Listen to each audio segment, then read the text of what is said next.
de ejercicios. Vamos a desarrollar ejercicios para hacer un repaso, ¿no?, de los temas que hemos tratado a lo largo, pues, de este ciclo, con miras a lo que podría venir, pues, en el examen de admisión y para aquellos que van a postular. Se ha preparado, pues, una práctica con 20 ejercicios que abarcan, pues, todos los capítulos que hemos tratado en diferente cantidad, pues, de problemas, ¿no? Desde la parte de estructura atómica, el estudio del átomo y la configuración electrónica, hasta el último tema que tratamos, pues, de los compuestos orgánicos oxigenados, ¿no? Los compuestos que representan funciones oxigenadas. Bien, en la solución de los ejercicios vamos a hacer un recuento, ¿no?, de las partes más importantes que hay que recordar para poder enfrentar un problema de este tipo en caso viniese, pues, en el examen de admisión. Bien, aquí pueden ver, pues, el problema número 1, si es que no tienen disponible la práctica dirigida. Es un problema bastante simple, sin embargo, pues, de mucha importancia, porque nos hablan de un elemento químico fundamental en la química orgánica y en la química en general, ¿no?, que es el elemento carbono. Le dan, pues, su número atómico 6, nos dice que es el componente fundamental de la materia viva y nos piden indicar las afirmaciones incorrectas, ¿no? Son las incorrectas. Yo creo que acá he marcado las correctas, pero podemos corregir. Dice, su átomo neutro, por este elemento carbono, posee 2 electrones de valencia. Hay que recordar que los electrones de valencia son los electrones del último nivel de energía. Según dice que su átomo neutro posee 2 electrones de tipo desapareado. Desapareados son electrones que son solitarios, ¿no? Están solitos en los orbitales. Esos son los electrones desapareados. Y por último me dicen que es un elemento no metálico. Esto ya es básico. Todos conocemos, jóvenes, que el carbono es un elemento no metálico, ¿no? Forma, pues, el grupo del chon, ¿no?, que conforman a los elementos orgánicos y todos son no metales, ¿no? Pero sobre la base, pues, del desarrollo que vamos a hacer, también se puede demostrar, ¿no? Porque aquí vamos a aplicar el concepto de configuración electrónica para indicar, pues, la veracidad o falsedad de estas afirmaciones. El estudiante Cristín me dice que la respuesta es solo 1, la clave la A. Vamos a verificar. Bien, entonces aquí, jóvenes, el elemento carbono ya sabemos que es un no metal, ¿no? Pero algo más que podemos decir es que este no metal pertenece al grupo 4A de los carbonoides y es un elemento del periodo 2, o sea, se encuentra en la segunda fila. La configuración electrónica de su átomo neutro, que tiene 6 electrones, porque este Z, recuerden, es el número de protones. Recuerden que la configuración electrónica de un átomo, aplicando la regla del serrucho, no se hace con los protones, sino se hace con los electrones. Pero cuando un átomo es neutro, se considera, pues, que el número de protones es igual al número de electrones, ¿no? Significa que si este átomo tiene 6 protones, tendrá también 6 electrones. Estos electrones se distribuyen de la siguiente manera, ¿no? Esta es su configuración. 1s2, 2s2, 2p2. Ahí hay 6 electrones. Aquí he puesto de rojo el último nivel de energía, que es su capa de valencia. Tiene 4 electrones, como pueden ver en la capa de valencia. Por lo tanto, la primera afirmación sería incorrecta, porque aquí solamente tiene 2 electrones de valencia, ¿no? Segundo, su átomo neutro posee 2 electrones desapareados.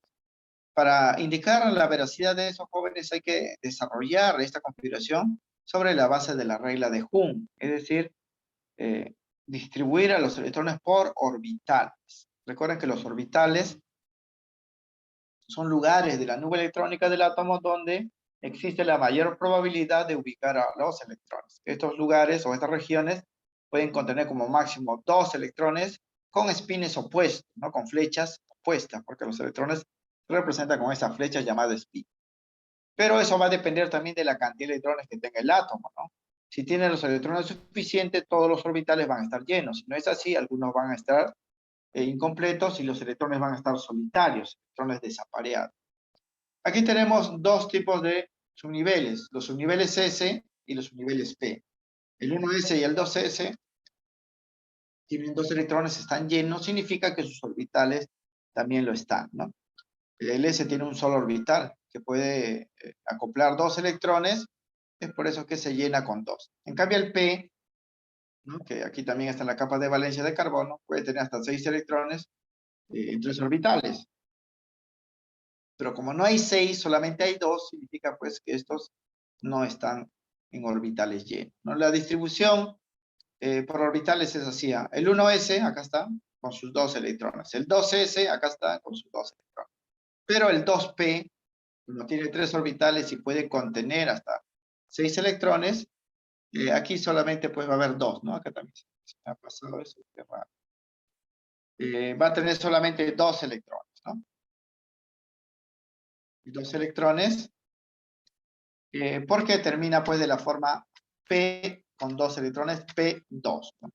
Entonces, siguiendo pues esta secuencia, podemos decir que en dicha configuración se observa 4 electrones de valencia, que son los 4 del último nivel, con 2 electrones desapareados en el subnivel 2P. O sea, de esos 4 electrones de valencia, 2 están apareados y 2 están solitarios. 2 son del tipo desapareado, lo que comprueba pues que la segunda afirmación es correcta. La tercera también lo es, porque ya hemos mencionado que el elemento carbono es un no metal, ¿no? Es un no metal. Ahora, todos los elementos jóvenes que están en el grupo 4A no son no metales, por si acaso. Carbono es no metal, el silicio también. En ese mismo grupo pues está el estaño, que es un metal, ¿no? También está el plomo, que es un metal, ¿no? Hay que tener cuidado. Pero el carbono es un elemento no metal. Bien, las incorrectas sería pues solamente uno, ¿no? O sea, la clave sería, yo he marcado aquí, y este pues error mío, ¿no? Luego son correctas las afirmaciones 2 y 3, y en efecto, ¿no? Son correctas las afirmaciones 2 y 3 porque realmente este elemento tiene 2 electrones desapareados y es un elemento no metálico, ¿no? Pero lo que piden aquí son las incorrectas, ¿no? Luego son, vamos a corregir, incorrectas solo la afirmación 1, ¿no? Solo decimos acá entonces la afirmación 1. Eso significa que la clave sería pues la A, tal como indicó su compañera Cristina, ¿no? Solo 1 sería la respuesta, la clave sería pues la A.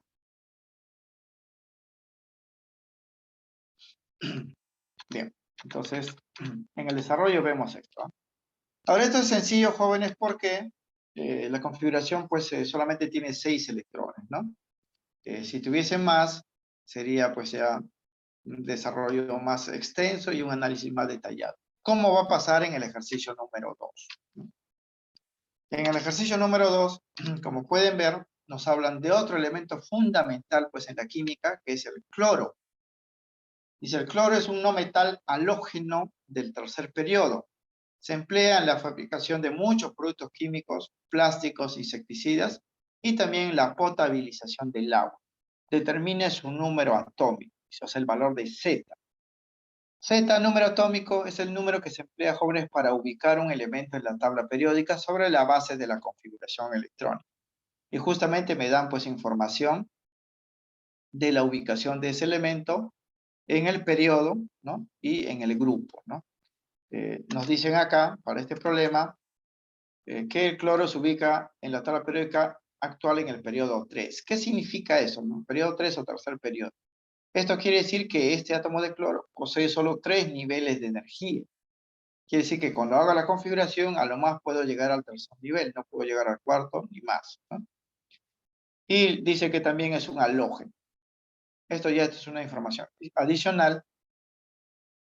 Los metales, los elementos halógenos, son aquellos que pertenecen al grupo 7A de la tabla periódica. Este 7A también es información pues importante, porque, de acuerdo con la teoría, cuando un elemento está en un grupo 7A, quiere decir que posee 7 electrones en su capa de valencia. 7 electrones en los niveles S y P del último nivel, ¿no? Porque hay que recordar que los elementos de los grupos A, llamados elementos representativos, culminan sus configuraciones electrónicas en los niveles S y P. Como este grupo 7A va a terminar pues, en S y P, con un total de 7 electrones del último nivel. Y ya sabemos que el último nivel es el tercero, ¿no? Porque el átomo tiene solo 3 niveles de energía por estar en el tercer periodo. Significa, muchachos, que su configuración electrónica para su átomo neutro sería pues de esta forma, ¿no? Siguiendo la secuencia del serrucho sería 1s2, 2s2, 2p6, y acá aparece el tercer nivel, ¿no? Y ahí deben estar los 7 electrones de valencia, ¿no? Grupo 7A. Vamos a colocar 2 en el S y 5 en el P. De tal manera pues que se cumplen las condiciones de su ubicación. Periodo 3 o tercer periodo porque tiene 3 niveles, y grupo 7A, ¿no? Porque tiene pues 7 electrones en total en los niveles S y P. Esa es su configuración. Y con ello pues vamos a dar la respuesta, ¿no? Se observa que este átomo de cloro posee en total 17 electrones. Y como se trata de un átomo neutro, porque la ubicación de los elementos en la tabla periódica se hace para los átomos neutros con el valor de Z, se cumple, jóvenes, que si tiene 17 electrones, debe tener también 17 protones, ¿no? Entonces se cumple esto, ¿ah? Que Z igual número de protones igual número de electrones igual a 17. En este caso corresponde a la clave C. Clave C.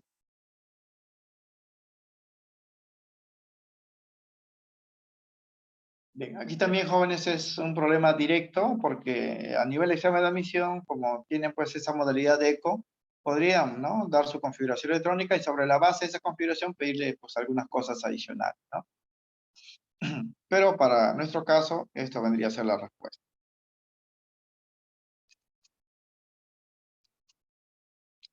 Bien, el problema 3 ya corresponde, jóvenes, al capítulo de enlace químico, ¿no? Nos hablan aquí de un óxido de aluminio, o sea, un compuesto iónico, dice, ¿no? Porque el aluminio es un metal y al combinarse con el oxígeno formará pues un compuesto iónico, porque los compuestos iónicos por lo general se forman de la unión de un metal con un no metal, ¿no? Nos dan información que el aluminio tiene su número atómico 13 y el oxígeno su número atómico 8. ¿Para qué nos sirve eso, no?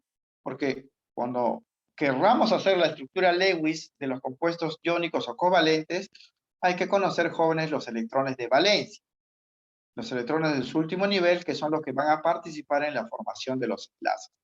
Esos puntitos que se colocan alrededor del símbolo de elemento, denotados como notación de Lewis. Ahora, en este problema nos piden indique el número de electrones transferidos por cada unidad fórmula del compuesto que se va a generar. ¿Por qué electrones transferidos? Porque cuando se forma un compuesto iónico, cuando se forma el enlace iónico, este enlace se da por transferencia de electrones. Un átomo pierde electrones para que otro átomo gane.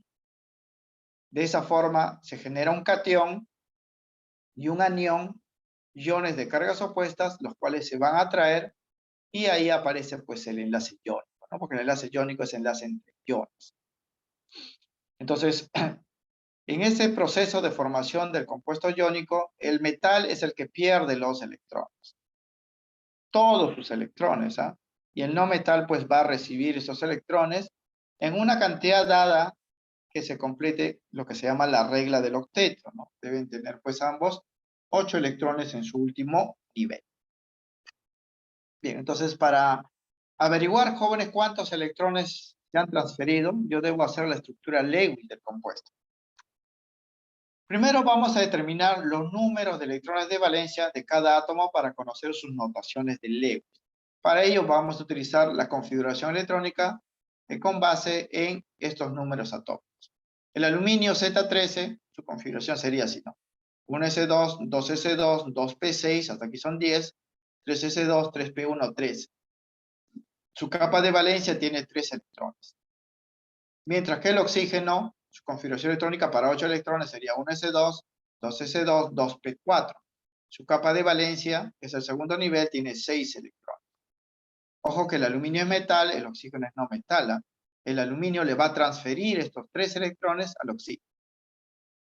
Pero viendo las cantidades pues, que les faltan, significa, jóvenes, que la fórmula puede tener más de un átomo de aluminio y más de un átomo pues, de oxígeno para balancear pues, las cantidades de electrones que se van a transferir. Bien, se observa, jóvenes, que poseen 3 y 6 electrones de valencia respectivamente. Al combinarse para formar el compuesto iónico, se transferirán electrones desde el aluminio, siempre del metal, hacia el oxígeno, que es el no metal, en una cantidad dada que se verifique, ¿no?, que ambos átomos cumplan la regla del octeto. Entonces, las notaciones Lewis serían así, pues, ¿no? El aluminio tiene 3 puntitos, ahí está, 3 electrones de valencia, y el oxígeno tiene 6 puntitos, ¿no? Entonces, la transferencia va a ser, pues, en este orden, ¿no? Ahora, el aluminio debe perder los 3, ¿ah? No puede perder parcialmente, porque al perder los 3, fíjense esto acá, su capa de valencia va a quedar con 8 electrones, su nueva capa de valencia, ¿no? Si pierde estos 3, acá quedan 8, y el aluminio es estable. El oxígeno, su capa de valencia tiene solamente 6 electrones, debe recibir algunos para completar 8. Cada oxígeno, jóvenes, le falta 2 electrones, ¿no? El aluminio le va a transferir 3 y sobraría un electrón, y ese electrón no se puede perder. Entonces aquí es lo que se hace el balance, jóvenes, de la estructura, ¿no? Como cada aluminio va a transferir 3 y cada oxígeno, jóvenes, va a recibir 2, se hace un balance en estas cantidades, ¿no? 2 de aluminio para que se transfieran en total 6 y 3 oxígenos para que puedan recibir los 6. Se hace ese balance, ¿no? Porque no debe haber electrones pues libres, ¿no? O sea, todo lo que se pierde debe ser igual a todo lo que se gana. Pongo 2 aquí para tener pues 2 aluminios que en total transfieran 6, y como son 6 electrones y cada oxígeno solamente puede recibir 2, debo tener pues 3 oxígenos, ¿no? Como resultado, se formará pues el catión aluminio, porque él va a perder. Cada aluminio tendría pues carga más 3. Como son 2, haría un total de carga más 6. Los oxígenos recibirían cada uno 2 electrones, su carga sería menos 2, y como hay 3 oxígenos, la carga neta sería menos 6. Esta es la estructura Lewis del compuesto. Claro que aquí no me están pidiendo esto, ¿no? Pero si les pidieran, tendrían que hacerlo así. En la estructura Lewis se ven los cationes y los aniones. 2 aluminios de carga más 3, 3 oxígenos de carga menos 2. El oxígeno o el anión siempre se encierra entre corchetes para pues indicar que ahí se recibieron los electrones, ¿no? Se recibió, pero son 3 oxígenos porque se ha recibido en total 6 electrones. Ahora, la respuesta se puede dar solamente en esta parte, ¿no? Luego de hacer el balance. Como cada aluminio va a transferir 3 electrones y son 2 aluminios, obviamente se va a transferir 6 electrones, ¿no?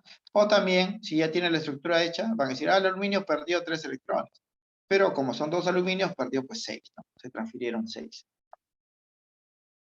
Entonces la respuesta para este problema va a ser, luego, el número total de electrones transferidos es 6, 3 por cada átomo metálico que corresponde en este caso al aluminio. Entonces la clave sería pues la B.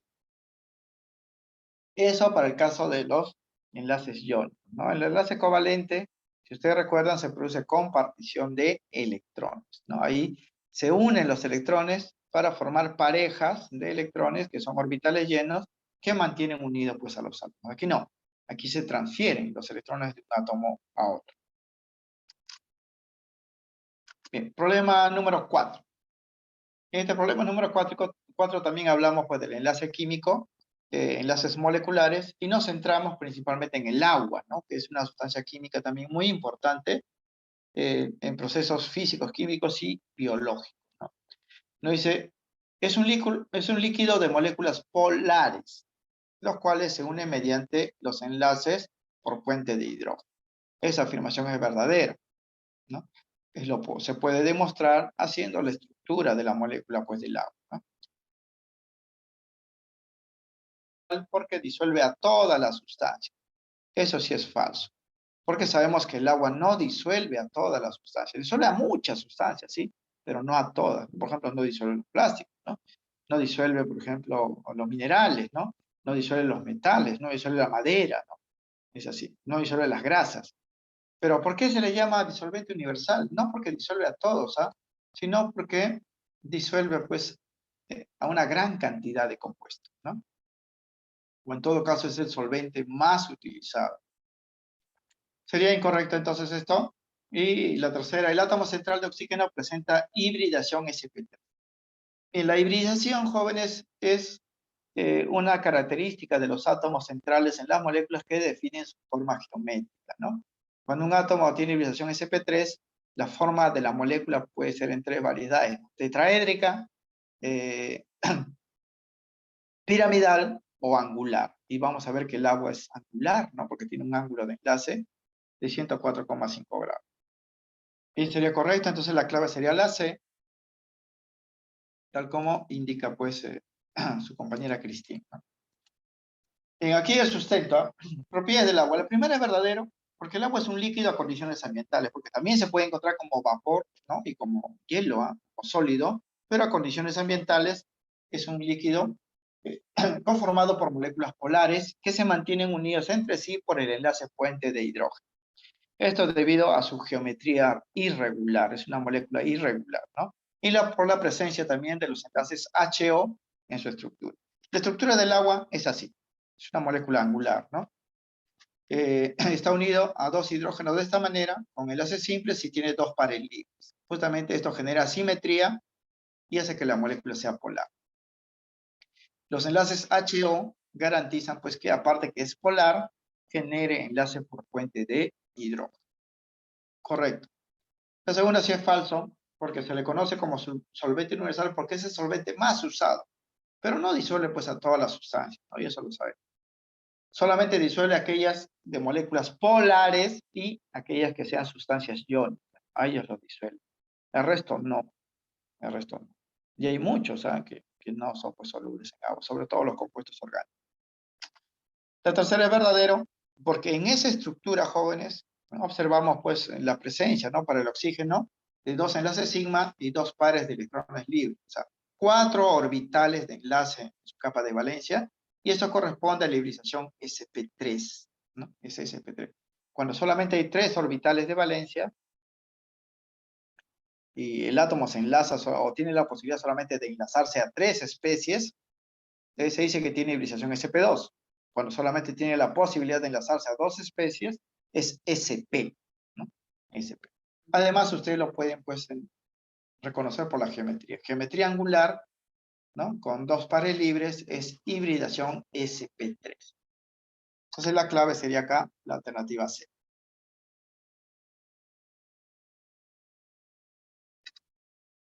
Bien, problema 5 también corresponde a la parte pues de enlace químico, porque esto es típico que pregunten en los exámenes de admisión, respecto aquí a un compuesto llamado aminoácido, ¿no? Que es una unidad fundamental de las proteínas. Vamos a hablar acá también de enlaces intermoleculares, ¿no? Bien, en la estructura podemos ver a los 4 elementos característicos de los compuestos orgánicos, ¿no? Carbono, hidrógeno, oxígeno y nitrógeno. Dice, su composición de los elementos no metálicos, carbono, hidrógeno, oxígeno y nitrógeno, nos indica que es un compuesto covalente. Eso es verdadero. Porque el enlace covalente se produce pues normalmente entre no metales, ¿no? Y estos 4 elementos lo son. Además, cuando vimos la parte de química orgánica, dijimos, ¿no? Que una de las propiedades de los compuestos orgánicos es la covalencia, ¿no? Que los átomos están unidos por compartición de electrones. Eso es verdadero. Son moléculas polares que se unen por enlaces por puente de hidrógeno. Bueno, polares sí, porque son asimétricos, tienen zonas diferenciadas unos de otros, ¿no? Tendrá puente de hidrógeno. Aquí vemos pues que va a haber enlace NH y OH, ¿no? Que son característicos del puente pues de hidrógeno. Sería correcto también. El carbono del grupo funcional ácido, que es este grupo de acá, COOH, grupo ácido, pues se llama aminoácidos, ¿no? Posee hibridación sp3. Eso habría que desarrollar pues su estructura, ¿no? Porque el carbono también tiene propiedades químicas en los compuestos orgánicos. Una de ellas es la hibridación, ¿no? Cuando el carbono solo tiene enlaces simples, está hibridizado sp3. ¿Se recuerdan? Cuando tiene un enlace doble es sp2 y cuando tiene un enlace triple es sp, ¿no? Entonces habría que desarrollar esta parte de acá del grupo funcional ácido considerando la tetravalencia del carbono, ¿no? Eso va a ser incorrecto como vamos a ver. Entonces la respuesta aquí sería verdadero, verdadero, falso. Vamos a fundamentar en esta parte.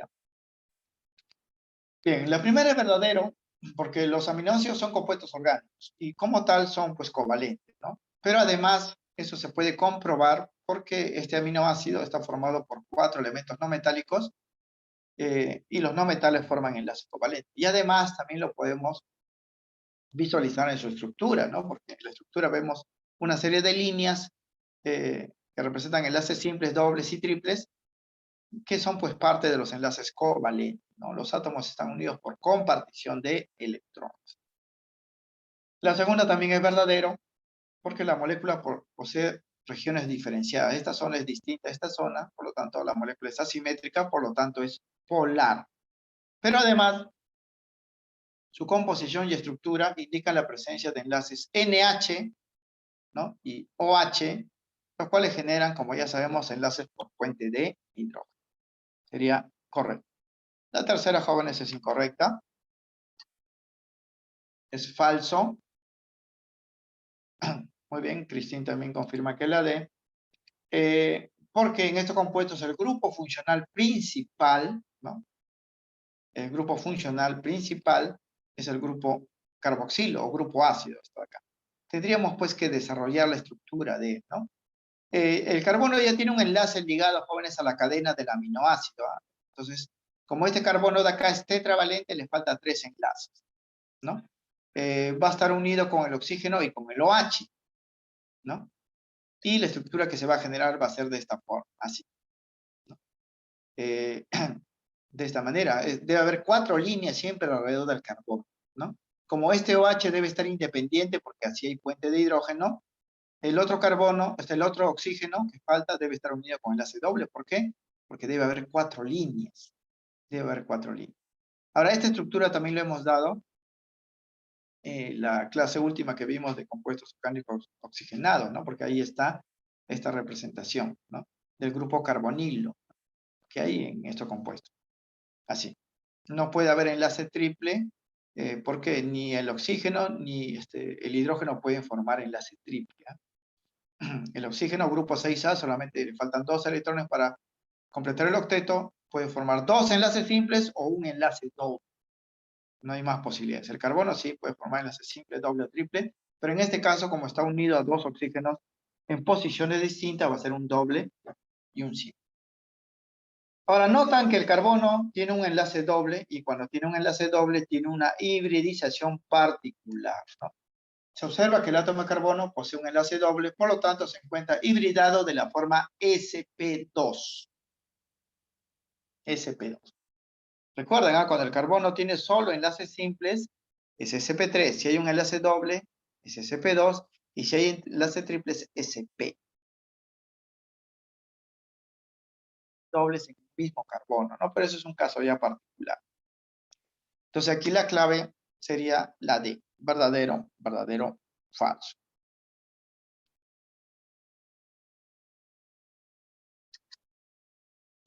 Bien, problema 6 y en adelante ya vienen a hacer problemas de cálculo jóvenes relacionados pues con conceptos de unidades químicas de masa, el estudio de los gases, reacciones químicas, la estequiometría, soluciones, ¿no? Y vienen a hacer cálculos. Aquí voy a hacer una pausa, jóvenes, me permito 2 minutitos y regreso un ratito.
Bien, entonces, continuamos por acá. En este problema, que corresponde al capítulo de unidades química de masa, nos piden determinar el número de neutrones presentes en 92 gramos de sodio, ¿no? Considerando que la muestra solo contiene pues, al núcleo, a este átomo de sodio, ¿no? Con esta representación de acá, yo puedo averiguar cuántos neutrones tiene cada átomo de sodio. Obviamente, en 92 gramos de sodio hay pues una cantidad enorme, ¿no?, de átomos de sodio. Cada átomo, como podemos ver acá, tiene 12 neutrones, ¿no? Entonces, lo que voy a hacer es primero calcular cuántos átomos hay en esta muestra y en función al número de Avogadro, porque hay cantidades pues enormes, y multiplicarlo pues por 12, ¿no? Porque cada átomo va a tener pues 12 neutrones, ¿no? Y por eso las respuestas están en función pues a exponentes bastante grandes. Bien, procedemos aquí entonces de esta manera, ¿no? Primero, el número de neutrones n de cada átomo de sodio, de acuerdo con la notación de su núcleo, esta notación sería así, ¿no? Los neutrones se calculan restando A menos Z, o sea, el número que está arriba menos el número que está abajo, ¿no?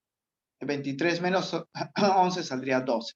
Cada átomo de sodio que hay en esa muestra va a tener 12 neutrones. Entonces, en segundo lugar, yo debo calcular el número de átomos de sodio. Como la cantidad de átomos de sodio, jóvenes, es enorme, tenemos que calcularlo en función al concepto de mol, ¿no? Tenemos que calcularlo en función a la mol. Para determinar entonces el número de neutrones en la muestra de 92 gramos de este metal, sodio, su masa atómica, jóvenes, es 23. Eso es lo que faltó acá colocar, ¿no?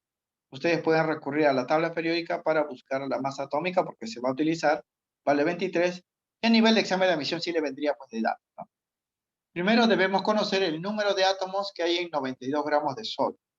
Para ello vamos a calcular el número de mol, utilizando esta fórmula que hemos dado en el capítulo de unidades químicas de masa, ¿no? El número de mol se calcula si hay que dividir la masa en gramos, que sería 92 gramos, entre la masa atómica en gramos por mol, o sea, 23 gramos por mol. Reemplazando sería así, 92 gramos entre 23 gramos por mol. Se cancela, jóvenes, los gramos y la respuesta sale 4 mol. Ahora, esa mol hay que convertirla a partículas. Ahí también recurrimos a la teoría de unidades químicas de masa. Una mol es el número Avogadro, ¿no? Como aquí tenemos 4 mol, sería 4 veces el número Avogadro, ¿no? Porque cada mol es 6,023 por 10 a la 23, como indica el problema, ¿no? Cada mol de las 4, ¿no?, que hemos calculado, contiene un número Avogadro que es 6,023 por 10 a la 23 átomos, y a la vez cada átomo posee 12 neutrones. Entonces sería así, ¿no? Primero, el número de átomos.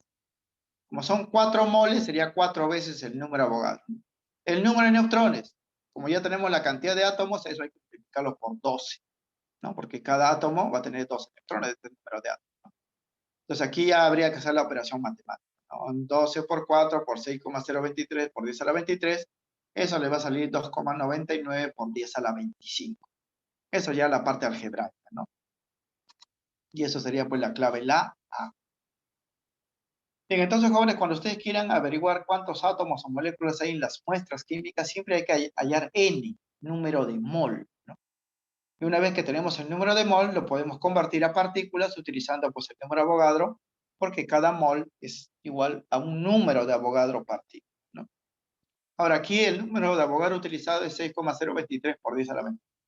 Claro que en el examen de admisión esto lo puede redondear para que los cálculos sean más rápidos. 6 por 10 a la 23, ¿no? 6 por 10 a la 23, así eliminamos decimales, solamente multiplicaríamos 12 por 4 por 6 y ya no tendríamos pues que operar con decimal, ¿no?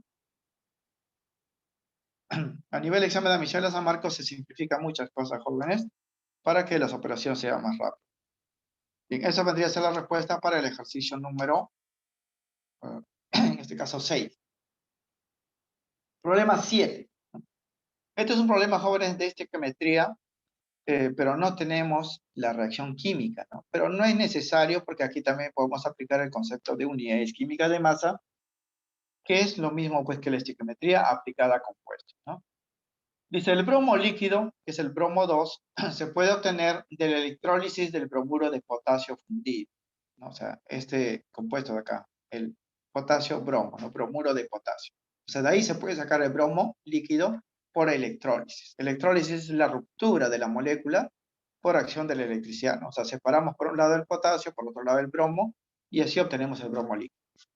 Ahora, tenemos una muestra, dice, de 11,9 gramos de este bromuro de potasio, y nos están pidiendo, calcule la masa máxima de bromo que se puede extraer de ahí, si el rendimiento del proceso es del 80%. Aquí vamos a operar con rendimiento. Entonces, lo primero que yo voy a hacer es sacar teóricamente todo lo que se pueda, pues, de la sal bromuro de potasio. Tengo 11,9 gramos de bromuro de potasio. Aplicando la estequiometría voy a sacar todo lo posible de bromo. Pero eso no va a ser la respuesta porque lo que me piden es cantidad real, ¿no? Y para ello voy a utilizar el rendimiento del 80%. O sea, la respuesta final sería pues el 80% de lo que en teoría, ¿no? Se podría extraer de 11,9 gramos de bromuro de potasio. Bien, como el bromo se extrae directamente de esta sal, bromuro de potasio, entonces su masa se puede determinar directamente de su composición, o sea, directamente de la fórmula, ¿no? Y eso es lo que hemos hecho en el capítulo de unidades químicas de masa. Es decir, voy a analizar la fórmula del compuesto, su masa y su masa molecular. Bien, tenemos entonces 11,9 gramos de bromuro de potasio. Su masa molecular sería sumar un potasio, que es 39, un bromo, que es 80, y eso sale 119. Entonces, en esos 119 de compuestos hay 80 pues de bromo. Entonces, yo puedo establecer una proporción ahí.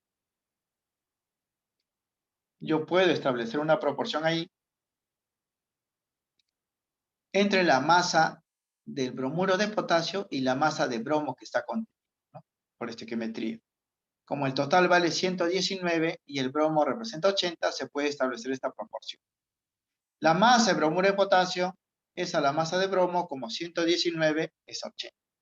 Estas son las proporciones definidas que también se aplican en la estequiometría. Ahora, con esta relación yo puedo hallar la masa del bromo. ¿Por qué? Porque tengo la masa de esto de acá que vale 11,19 gramos. O sea, esto lo voy a reemplazar acá. A reemplazar, puedo hallar la masa de bromo y me saldría 8 gramos. Significa, jóvenes, que esto es lo que en teoría se puede sacar de esta muestra de compuesto. Puedo extraer hasta 8 gramos de bromo. Sin embargo, no se va a lograr extraer eso porque el rendimiento no es del 100%, sino es del 80%. En la práctica solamente se va a obtener el 80% de esta. ¿Y cuánto es el 80% de 8 gramos? 6,4 gramos. Como indica pues el estudiante Kevin Hill, ¿no? Entonces, esta es la cantidad teórica, porque siempre que se opera por estequiometría es cantidad teórica. Si queremos la cantidad real al 80%, le sacamos el porcentaje, ¿no? Pero como el rendimiento del proceso fue del 80%, la masa real de bromo extraído sería pues el 80% de 8 gramos. El 80% de 8 gramos es 6,40 gramos, ¿no? En este caso sería la clave la D. Ahora, también pueden utilizar la fórmula de rendimiento, ¿no? El porcentaje de rendimiento es masa real sobre masa teórica multiplicado por 100. Y le daría pues la misma respuesta. Pero aquí ya como conocemos esas operaciones y sabemos por teoría, ¿no? Que el rendimiento o la masa real siempre es un porcentaje de la masa teórica, porque la masa teórica es más grande, la masa real siempre es menor, un porcentaje de la masa teórica, y ese porcentaje está pues en función del rendimiento. En este caso la clave sería entonces la alternativa D. Bien, problema 8. Este es un problema ya de la parte de gas, ¿no? Dice, el amoníaco, NH3, es un insumo gaseoso de gran demanda industrial. Si dicho gas se almacena, dice, a condiciones normales, ¿cuál será la medida de su densidad en gramos por litro, ¿no? Porque la densidad de los gases está en gramos por litro. Bien, entonces aquí, jóvenes, yo voy a utilizar para medir la densidad la ecuación de los gases ideales, ¿no? Para calcular la densidad. Pero para utilizar pues, la ecuación de los gases ideales debo tener datos de presión, temperatura, ¿no? Y no los tengo, solamente me dicen condiciones normales. Para eso debo recurrir pues, al concepto de condiciones normales, porque en condiciones normales el gas tiene una presión definida y una temperatura definida, ¿no? Bien, se sabe que condiciones normales representa, jóvenes, un estado especial para los gases que se presenta cuando la presión es 1 atmósfera o 760 milímetros de mercurio. Normalmente utilizamos una atmósfera y la temperatura es de 0 grados centígrados, que convirtiendo la escala Kelvin es 207,3 Kelvin. Eso es condiciones normales, ¿ah? Eso está en la teoría. Claro que para los ejercicios no me dicen esa temperatura ni esa presión, solamente me dicen condiciones normales. Pero yo debo recordar, pues en la información teórica, que condiciones normales significa que el gas está a 1 atmósfera y a 0 grados centígrados, que es lo mismo que 273 Kelvin. Entonces, como ya conozco la presión y la temperatura, puedo hallar la densidad de este gas amoníaco cuya masa molecular es 17. ¿Ah? Eso sale sumando 14 más 3 hidrógenos, ¿no? La fórmula es NH3. Y lo vamos a determinar con la ecuación de los gases ideales, o sea, la ecuación de estado, ¿no? ¿Qué es esto de acá? PV es igual a NRT. Claro que en esta ecuación no está la densidad, ¿no? Para hallar la densidad tenemos que darle forma. Recuerden que densidad es masa sobre volumen. Esta ecuación se puede descomponer así. N es igual a masa entre masa molecular. Si ordenamos, jóvenes, tendríamos así, ¿no? Esto pasamos a multiplicar, esto a dividir, y ya tenemos masa pues sobre volumen, que viene a ser la densidad, que es lo que me piden calcular. Lo ordeno así, ¿no? Y luego lo despejo, ¿no? Y quedaría pues así. Entonces, si quiero hallar la densidad de un gas, debo tener su presión, y sí lo tenemos, 1 atmósfera. Debo tener su masa molecular, sí lo tenemos, ¿no? Porque tengo la fórmula, 17. R es una constante, y la temperatura también lo tenemos, 273 Kelvin. Es 0 grados centígrados, pero no se puede reemplazar en centígrados, ¿no? En esta ecuación hay que sumarle 273. Ustedes le suman pues a 0,273, le va a salir 273. R es 0,082 cuando la presión está en atmósfera. Entonces solamente voy a reemplazar. Ustedes pueden reemplazar solamente los números. 1, 17, 0,082 y 273. Y la respuesta les va a salir en estas alternativas y la unidad va a ser gramos por litro porque así siempre sale. Pero si quisieran ver por qué sale gramos por litros, podemos reemplazar así con todas las unidades. Sería así. Una atmósfera. La masa molecular siempre es gramos por mol. Este es R, estas son sus unidades. Y esta es la temperatura en Kelvin. Noten, jóvenes, que atmósfera se cancela con atmósfera. Mol se cancela con mol. Kelvin se cancela con Kelvin. Y queda gramos sobre litro, que es la unidad que siempre le va a salir, ¿no? Operando, le va a salir 0,76 gramos por litro, que corresponde pues a la clave D. Ahora, eso utilizando la ecuación de estado, pero en condiciones normales, jóvenes, también se cumple pues algo particular que sabemos en teoría. En condiciones normales siempre una mol de gas ocupa 22,4 litros, ¿no? Una mol de gas ocupa 22,4 litros. ¿Y qué cosa es la mol? Es la masa molecular expresado en gramos. O sea, tenemos masa y tenemos volumen. También se puede calcular la densidad con ese concepto, ¿no? De volumen molar.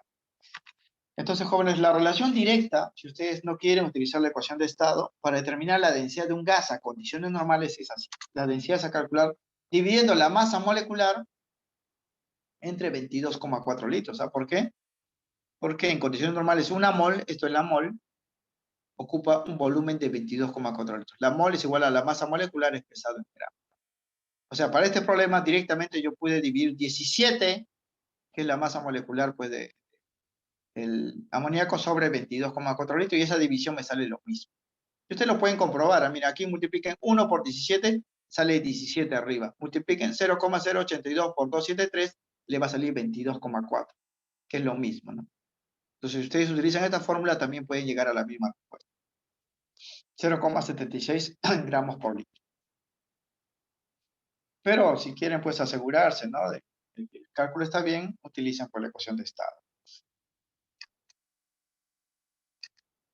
Bien, problema 9. Este es un problema de estequiometría, donde tenemos una reacción química. Como pueden ver, el óxido de mercurio 2, que es este reactante, se va a descomponer en mercurio líquido y oxígeno gaseoso. Me piden el volumen en mililitros de mercurio, cuya densidad es este valor.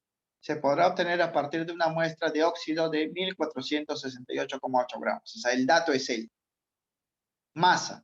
Y me piden volumen.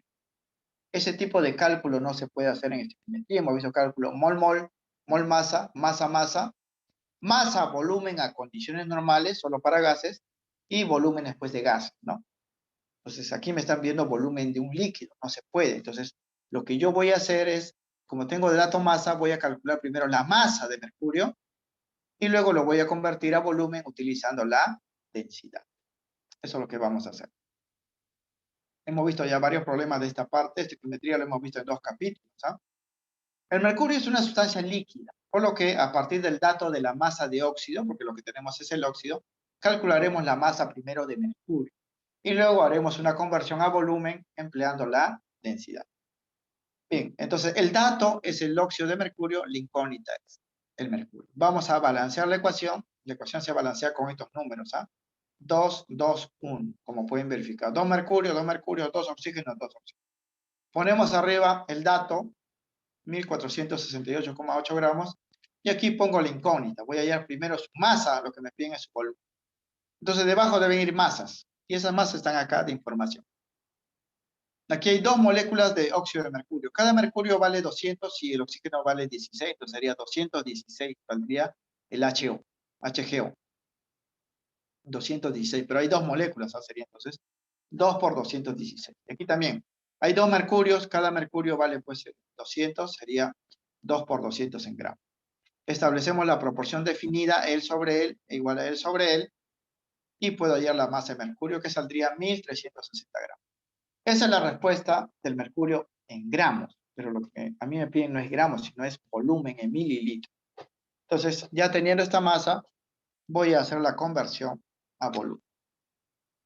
Esto ya es una operación secundaria, esto no tiene nada que ver con la estequiometría. La estequiometría terminó ya en la operación anterior. Esto es ya una operación secundaria. Conversión a volumen.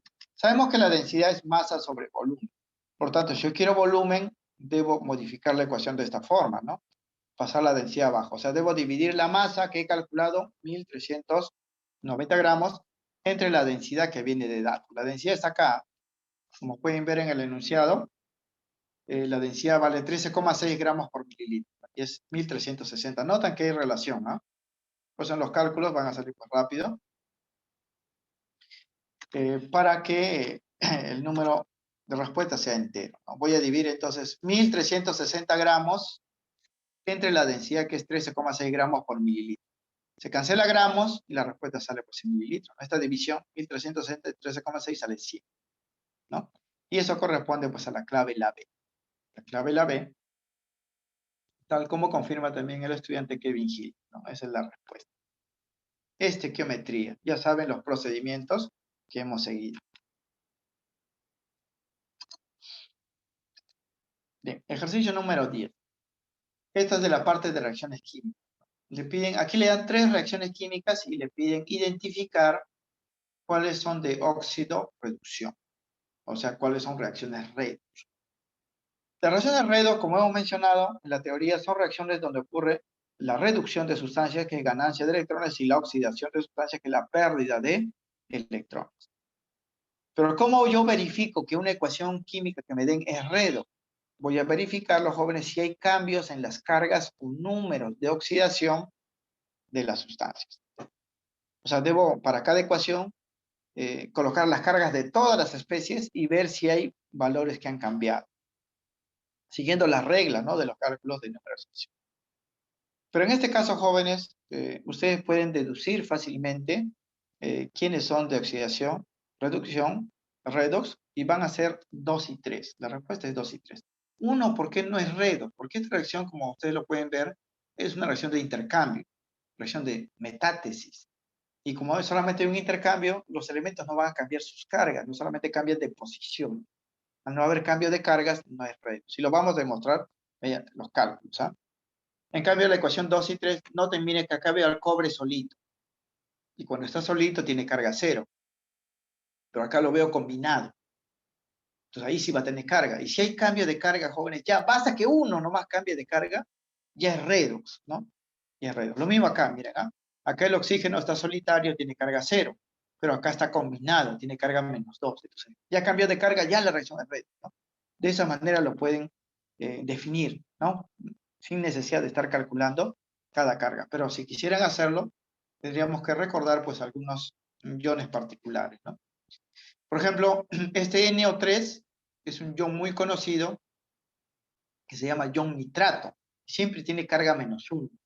Por lo tanto, si la plata está unida a él, la plata debe ser +1, ¿no? Debe ser +1. El sodio, como todo alcalino, es +1 y el cloro es -1.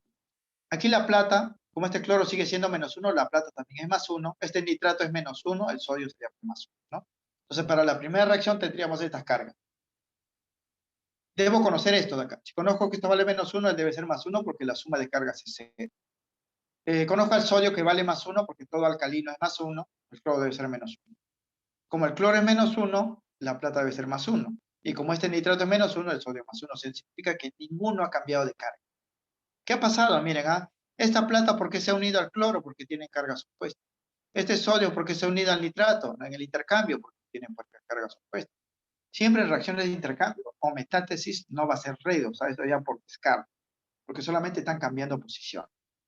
En cambio aquí no, aquí el cobre se está combinando con el nitrato, ¿no? O sea, de estar solitario pasa a combinarse, ahí sí va a tener carga. Las cargas van a ser los siguientes para la reacción. Así van a ser. Cobre 0, acá el nitrógeno yo lo puedo deducir, ¿no? Porque el hidrógeno lo conozco, que vale +1, los 3 oxígenos darían -6, es por eso que él debe ser +5 para que la suma sea 0. Acá conozco el ion nitrato, hemos dicho este nitrato siempre vale -1, pero como hay 2, sería -2, por lo tanto el cobre debe ser +2, para que sumen 0, ¿no? Este oxígeno vale -2, entonces el nitrógeno debe ser +2. Y los dos hidrógenos aquí hacen +2, el oxígeno es -2, ¿no? Entonces los únicos que cambian de carga, porque el hidrógeno +1, aquí sigue siendo +1, solo que acá hay 2.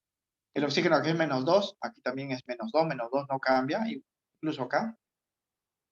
Los que cambian van a ser el cobre, de 0 a +2, pierde electrones, se oxida, y el nitrógeno de +5 a +2 gana electrones, se reduce.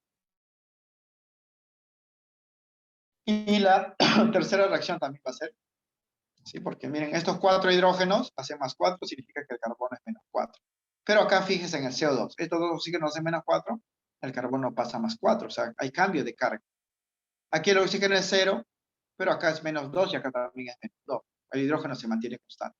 O sea, cambia el carbono y cambia el oxígeno. Es una reacción redox. Entonces podemos concluir acá. Se observa que las reacciones 2 y 3 se tienen elementos que modifican sus números de oxidación. Por lo tanto, son reacciones redox. Ahora, por regla práctica hemos dicho, cuando se tengan ecuaciones jóvenes con sustancias elementales, aquí, elemento oxígeno, ¿no? En el otro era el elemento cobre, en un miembro de la ecuación, solamente en un miembro, la reacción será redox. O sea, de hecho va a ser redox, ¿no? Porque si el oxígeno acá está 0 y acá está combinado, acá no tiene carga, pero aquí sí va a tener carga. Y basta que ya cambie el valor, ya es redox, ¿no? Ya es redox. Por eso es la forma práctica de reconocer. La clave sería pues la de 2 y 3 son reacciones de óxido-reducción o reacciones redox. Problema 11. Esto ya corresponde al capítulo de solución.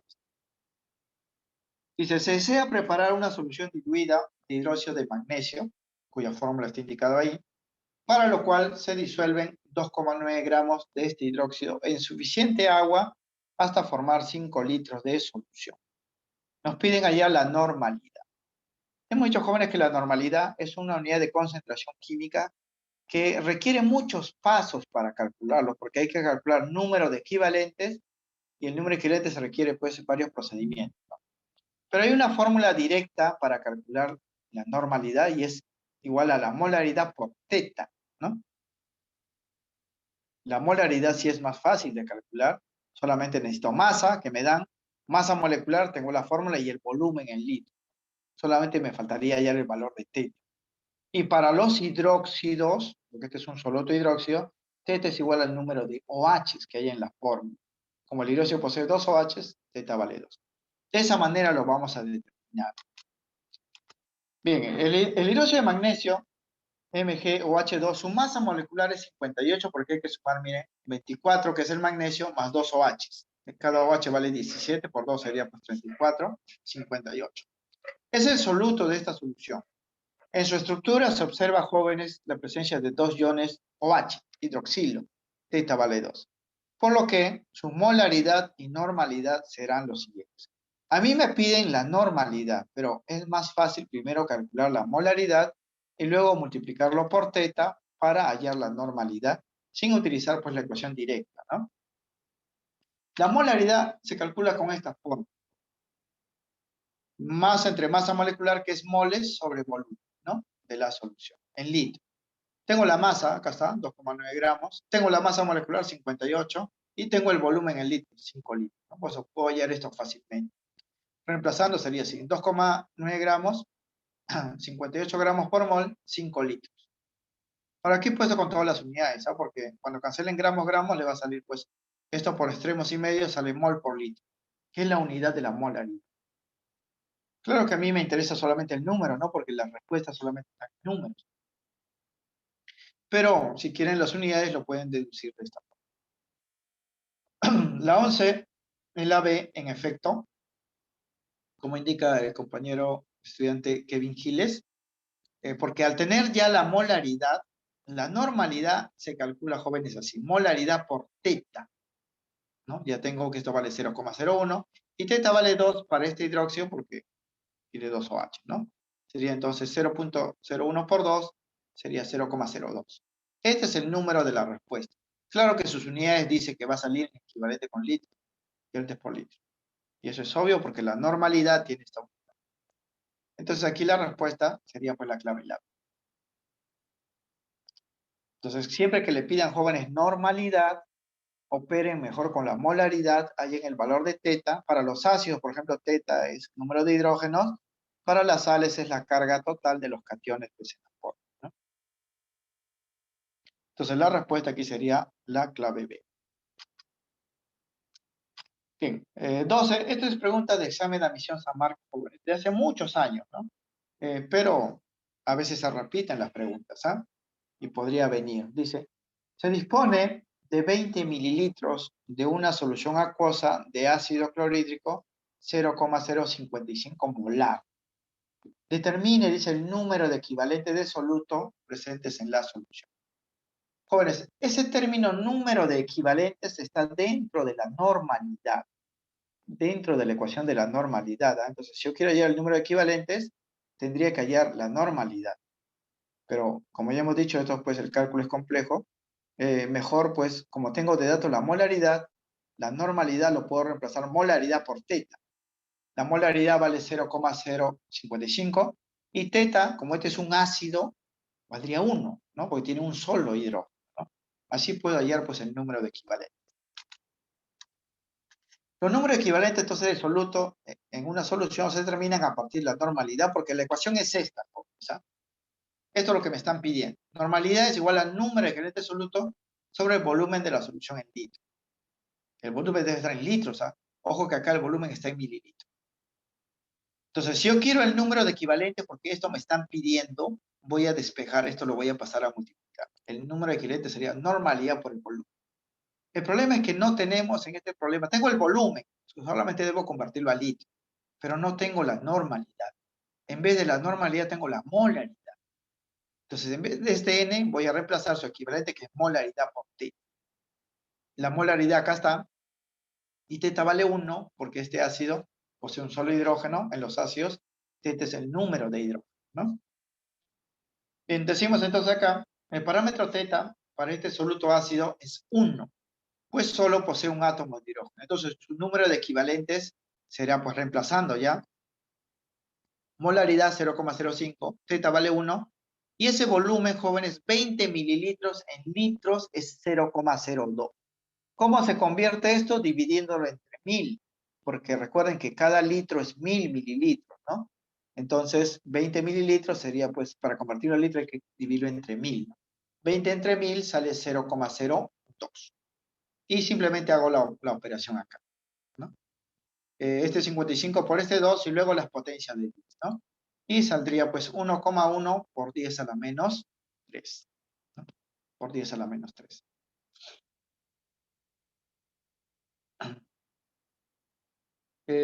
Sería pues la 12, la B, en efecto, ¿no? Tal como indica Kevin Gilles. La clave sería la B. Pregunta de examen de admisión, ¿ah? O sea, puede volver a preguntar, jóvenes, de esta forma, ¿no? Y solamente hay que recordar las ecuaciones para los cálculos. Ejercicio número 3. Aquí sí se ha hecho una corrección, jóvenes. En realidad, pues 2 correcciones, ¿no? Porque los valores no se habían modificado pues, por tiempo y para el cálculo de este problema. Este es un problema de equilibrio químico, ¿no? Capítulo también que hemos visto. Dice, en un reactor de 20 litros se introduce una mezcla de gas hidrógeno, que es este reactante de acá, y monóxido de carbono, ¿no? Estableciéndose el equilibrio químico a esta temperatura con una presión total de 8,2 atmósferas, ¿no? Si la mezcla inicial contenía 10 mol de hidrógeno, o sea, me dan de datos, ¿no? Que había 10 moles de hidrógeno acá, lo que no me dan de datos son las moles de él. Y en el equilibrio se tienen 2 moles de este alcohol, porque este es un alcohol, me piden hallar la constante Kc. Para hallar la constante de equilibrio Kc, yo necesito, jóvenes, tener las moles iniciales de los reactantes. No tengo, solamente tengo del hidrógeno, me falta del CO2. Pero me dan datos iniciales, ¿no? Porque esta mezcla al inicio se encontraba pues en este volumen, a esta temperatura y a esta presión. Entonces yo puedo averiguar con eso cuántas moles había pues al inicio, ¿no? Y dentro de esas moles totales me están diciendo que 10 son de hidrógeno, el resto debe ser de CO, ¿no? Entonces vamos a empezar por esa parte. Para la mezcla gaseosa inicial, el número de mol con la ecuación de estado lo vamos a calcular así, despejando de la ecuación de estado. PV es igual a N, ¿no? Tengo presión, 8,2, tengo volumen, 20 litros, R es constante y tengo la temperatura menos 173 en Kelvin.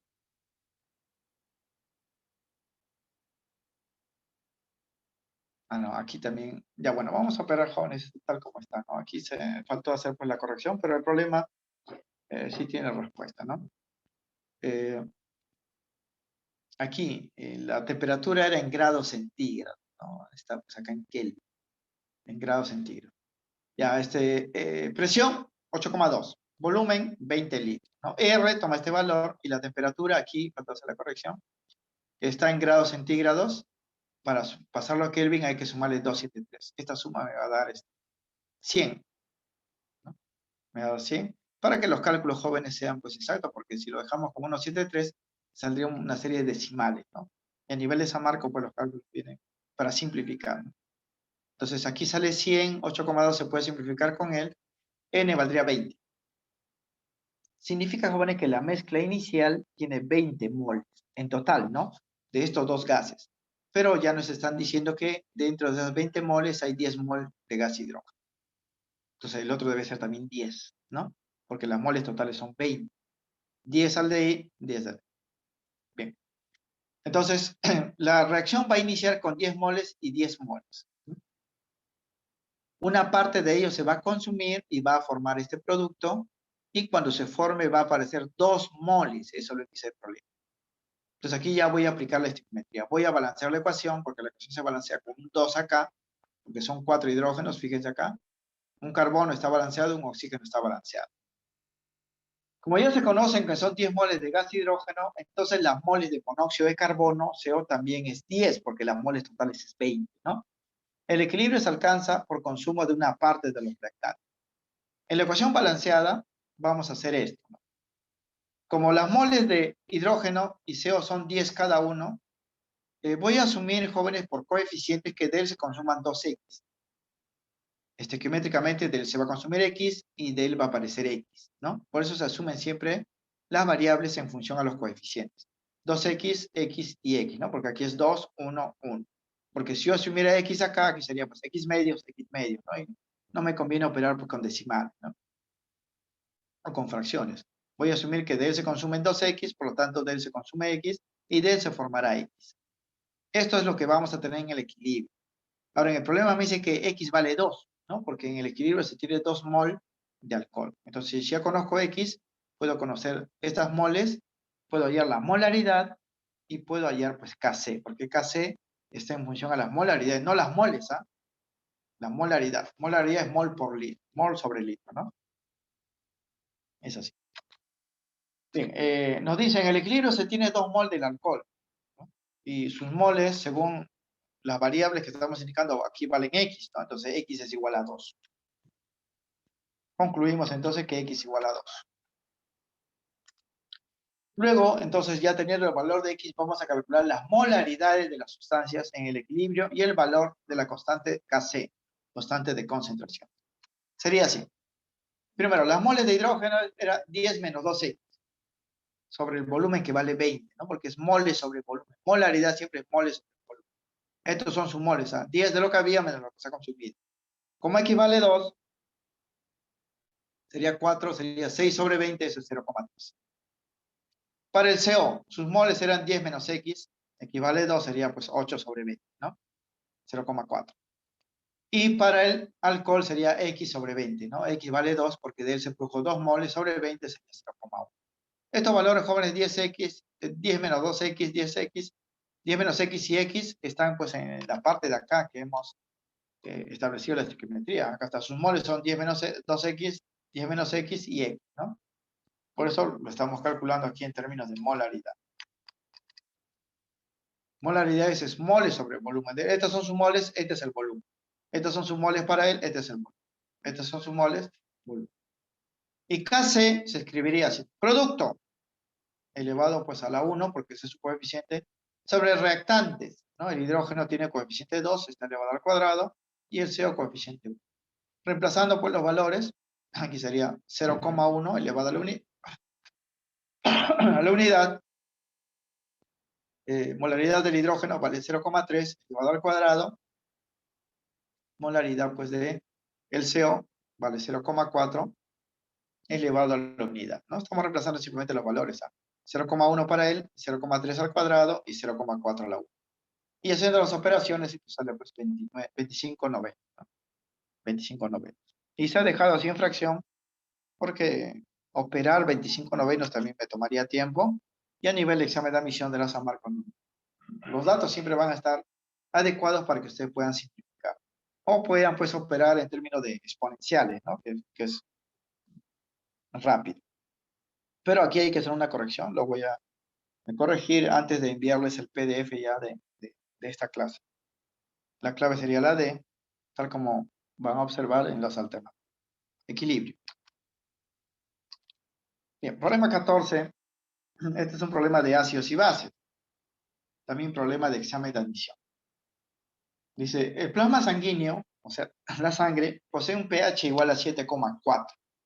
Determine de forma aproximada la concentración de los iones hidróneo, ¿no? H3 o más, en mol por litro de este fluido corporal, ¿no? Me dicen que el logaritmo de 2 es 0,3, es dato. Bien, como yo tengo el valor del pH, me piden hallar el valor pues de la concentración de iones hidrógeno o iones hidróneo. Normalmente en los problemas me van a pedir más bien el pH y me van a dar pues de dato esta concentración, ¿no? Pero aquí es al revés, ya me dan el pH y me piden pues la concentración. Por lo tanto, debo aplicar una operación matemática llamada el antilogaritmo, ¿no? Porque para hallar el pH ustedes saben que se utiliza el logaritmo, ¿no? Pero una vez calculado el pH y quiero utilizar el pH como dato, debo utilizar pues, el antilogaritmo. Bien, se sabe, jóvenes, que en las soluciones acuosas de ácidos y bases, la concentración de los iones hidrógeno es igual a la concentración de estos iones H3 o más, ¿no? De acuerdo con la teoría pues, de Bronsted y Lowry, ¿no? O sea, esto de acá es lo mismo que está acá, jóvenes, ¿ah? Es lo mismo. Acá hay un protón con el agua, es el protón hidratado. Este es el protón normal, ¿no? De la que hablamos en la teoría de Bronsted y Lowry. Aquí está el protón con el agua. Este se llama ion hidronio, es equivalente al ion hidrógeno. Por lo tanto, si hay un problema, le piden la concentración de ion hidrógeno, es lo mismo que le estén pidiendo la concentración de iones hidrógeno. Ahora, para este ejercicio tenemos una muestra de sangre cuyo pH es 7,4, es una muestra básica, ¿verdad? Porque cuando el pH es mayor que 7 es básico. Por lo tanto, la concentración de los iones hidrógeno es lo mismo que los iones hidrógeno, se calcularía así. Primero, el pH ustedes saben que se calcula así, como menos logaritmo de esta concentración, que es lo mismo de acá, ¿no? Pero en este problema me piden a mí esto de acá, esta concentración. Me piden esto y me dan de dato esto, ¿no? O sea, la incógnita dentro del logaritmo, ¿no? La incógnita no se obtiene por la operación del logaritmo. Por eso, normalmente me van a dar este dato, yo voy a calcular el logaritmo negativo y voy a hallar el pH. Pero en este ejercicio me están dando pues el pH y me piden esto acá.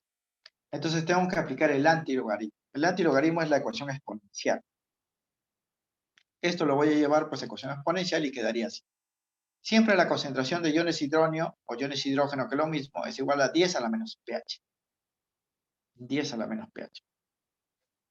Así se calcula, ¿no? Este es el antilogaritmo. Porque si ustedes jóvenes sacan logaritmo acá y logaritmo acá, ¿no? Esto baja, ¿no? Y logaritmo de 10 pues está la unidad, ¿no? O sea, llegarían a esto de acá, ¿no? Esto se llama el antilogaritmo. Como yo tengo pues el pH, ya puedo calcular este valor, que es lo que me pide. Voy a reemplazar acá. La concentración de iones hidróneos sería 10 a la menos 7,4. Pero en las alternativas pues no hay 10 a la menos 7,4. Significa que esto lo debo pues acomodar, ¿no? Los exponentes de la potencia 10 son enteros, ¿no? No, acá es decimal. Entonces le voy a dar forma de esta manera, ¿no?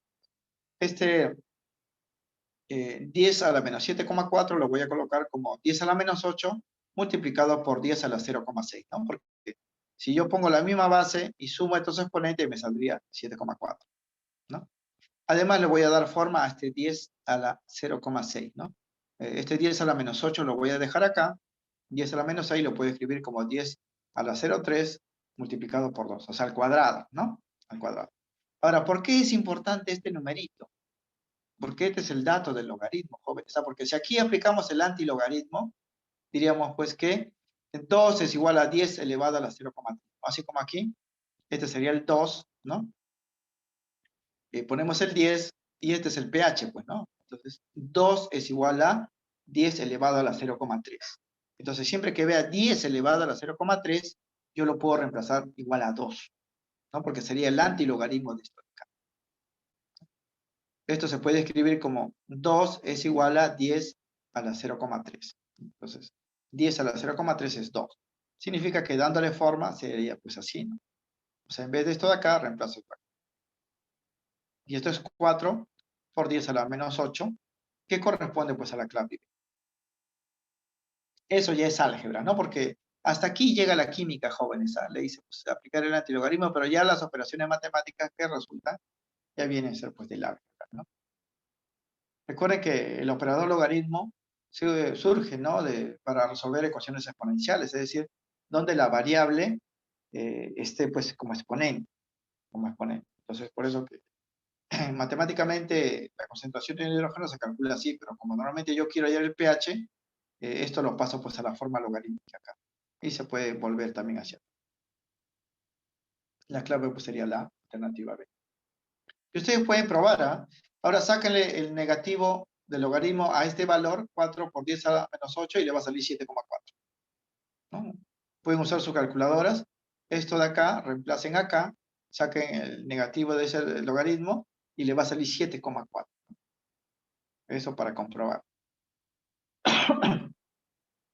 Bien. Ejercicio número 15. Esto también, jóvenes, es un problema, pero ya de CEPRES San Marcos, no ha venido así en el examen de admisión, pero podría venirle en cuestión teórica, ¿no? O sea, no para hacer cálculos complejos, sino simplemente para operar directo con los exponentes y marcar verdadero o falso, ¿no? Dice, en un vaso de precipitado se mezclan 10 mililitros de una solución acuosa de cloruro de hidrógeno, H-cloro, 0,1 normal, dice, con 5 mililitros de una solución de hidróxido de sodio, 0,05 molar. Fíjense que ahí tenemos un ácido y una base. ¿Ah? Una base. Te piden hallar el pH de la solución resultante. Bien, si me piden, jóvenes, un pH de solución resultante, significa que uno de ellos va a sobrar. Uno se va a consumir completamente y el otro va a sobrar. Si sobra el ácido, el pH de la solución sería menor que 7. ¿No? Si sobra la base, el hidróxido, el pH sería mayor que 7. ¿No? Y como los datos, como las respuestas, ustedes pueden ver, son pH menor que 7, significa que el ácido es el que va a sobrar. Hay que averiguar cuánto va a sobrar, ¿no? Cuánto va a sobrar. Y para eso, jóvenes, en esta parte, cuando operamos con soluciones, esto es valoración de una solución. En valoración, titulación o neutralización, operamos con los equivalentes, ¿no? Como hemos visto en la teoría de soluciones. Bien, en este problema entonces ocurre neutralización parcial. Alguien va a sobrar, ¿no? Entre una solución de un ácido y una solución de un hidróxido, que es una base. Por lo que, para conocer el pH de la solución resultante, debemos averiguar quién de ellos sobrará y en qué cantidad, ¿no? Y esto en función, pues, al número de equivalentes. Recuerden, jóvenes, que el número de equivalentes se calcula normalidad por el volumen, así. Pero si no tengo la normalidad, voy a utilizar molaridad por teta por el volumen. Para el ácido puedo calcular así sus equivalentes porque tengo su normalidad, que reemplazaría 0,1 y aquí es su volumen, 10 mililitros, pero hay que convertirlo a litro. En cambio, para la base tengo molaridad, entonces voy a reemplazar molaridad acá, voy a utilizar teta, teta valdría 1 porque tiene un OH, y el volumen es 5 mililitros, hay que reemplazarlo acá en litro. El parámetro teta, jóvenes, para estos solutos es 1, para ambos, ¿no?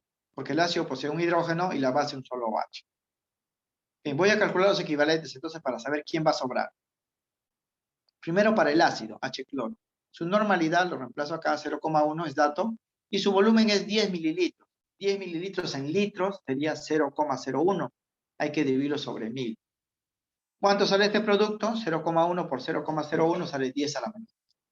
Quiere decir que en la parte del ácido hay 10 a la menos 3 equivalentes. El hidróxido ahora, ¿no? Sería así. Su molaridad, lo reemplazo, 0,05. Teta vale 1 y su volumen, jóvenes, es 5 mililitros. En litros habría que dividirlo entre 1000. Y entre 1000 sería pues 0,05. ¿no? Entonces ya esto cuando multiplique, esto es, no es difícil, jóvenes, 5 por 5 es 25, ya las potencias negativas de 10, ¿no? Salen 2,5 por 10 a la menos 4. Noten, jóvenes, que el ácido tiene mayor número de equivalentes. Entonces él va a sobrar, esto se va a consumir. Una parte del ácido se va a consumir y va a sobrar una parte, ¿no? ¿Cuánto sobra, jóvenes? Siempre la diferencia, porque en la ley del equivalente, la solución hace mucho que siempre el ácido y la base o la sustancia reaccionan en igual número de equivalentes, ¿no? Y si uno está de más, va a sobrar. En este caso, el ácido va a sobrar. Decimos entonces acá, se sabrá que el ácido se encuentra en exceso, en la siguiente cantidad de equivalentes. ¿A cuánto va a sobrar? ¿No? Es como si de él tuviésemos 20 equivalentes y de él 5, ¿no? O sea, se consumen 5 de cada uno y sobra del 15, ¿no? Aquí tenemos que hacer una diferencia. 10 a la menos 3, entre menos 2,5 por 10 a la menos 4, sale 7,5 por 10 a la menos 4. Esta resta también ustedes lo pueden hacer. O sea, aquí no es números extraños, no son simplemente potencias. Bien, como ya sé quién va a sobrar y tengo sus equivalentes, voy a hallar, jóvenes, la normalidad de la solución resultante para hallar el pH, que me piden el pH.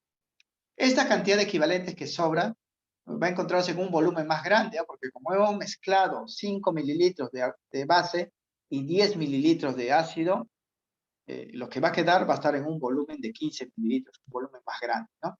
15 mililitros es 0,015 litros, ¿no? Hay que convertirlo a litros.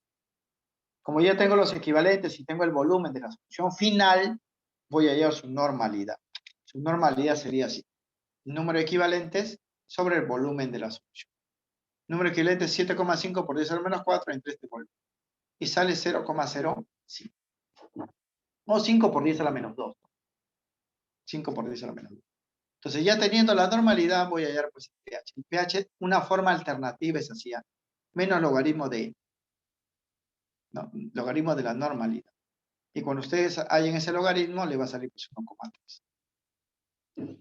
Ahora, no tenemos dato del logaritmo de 5, pero sí tenemos dato en el enunciado, como pueden ver, del logaritmo de 2. Eso van a utilizar. ¿Cómo expresan 5 en función pues al logaritmo de 2? ¿No?